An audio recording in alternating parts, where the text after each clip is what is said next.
tell you, you start playing in the signals, you start being in your passion.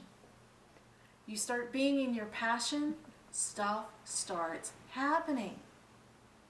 You know what Joseph Campbell called that? He said, follow your bliss. Mm-hmm. That was his big thing. I've always loved him for that. And I think that's what you're saying too. Very much so. But we're not taught how. Exactly. How do I follow my bliss? There are so many amazing speakers out there, amazing presenters, amazing techniques. And every single time I've gone to hear one of these amazing people speak, the same question comes into their heads, comes into the heads of the audience members, comes into my head. Well, that sounds really good, but how do I do that? That sounds really good, but how do I do that? And the answer usually comes from one of two camps, if not both camps. The first camp is the taking action camp. You can choose. You can choose your reality. You can just choose. You can choose to be happy. Therefore, it's a choice. It's an energetic choice. So it's your fault if you're not. So it's your fault if you're not. Right. Right. The other camp is release. Release the things that are holding you back. Release the things that are limiting you. Be in the flow. Allow the universe to show you what your purpose is. Allow yourself to be, and that's the camp that makes you roll your eyes. Okay. Sorry.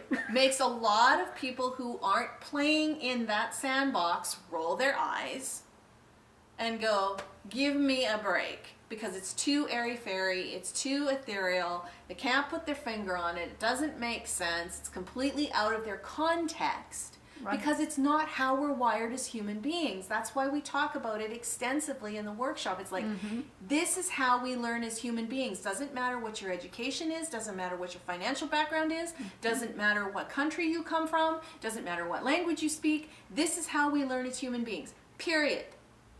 We're not wired to be there. Doesn't mean that we're prisoner to it. It just means that when we gain an understanding of it, we can work with it instead of against it. We can learn. So then it becomes this dichotomy, this, okay, if it's got to be, it's up to me, or I just need to surrender. And there's still this how. There's still this big fat how question. The how lies in giving yourself permission to receive something more, something better, something different, something new. But how do you do that?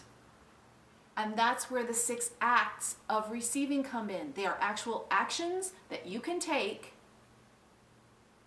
that increase your availability to what it is you don't know yet. And it doesn't mean you have to let go of what you know. It doesn't mean that what you know is wrong. It actually allows you to carry that forward in a way that becomes more life-giving. Life-affirming, whatever phraseology you want. I know I'm using lingo that doesn't really necessarily mean a lot to a lot of people, but it means a lot to a subset or a subculture of people that get what I'm talking about. But I really want to learn. I need to learn. I want to learn to speak about this in a way that people can go, okay, I don't 100% get it, but I get it enough to want to play with it, to want to experiment with it, to want to explore it, to have a curiosity about it, to be in the adventure about it, and see what it means for me.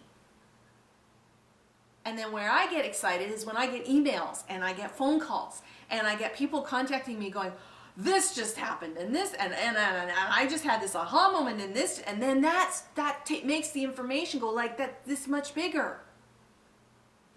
And then we all get to do it, and we all get to do it together, and it's not about my way of doing it being the same as your way of doing it, or you having to adopt some thought or mindset of what is going to work for me.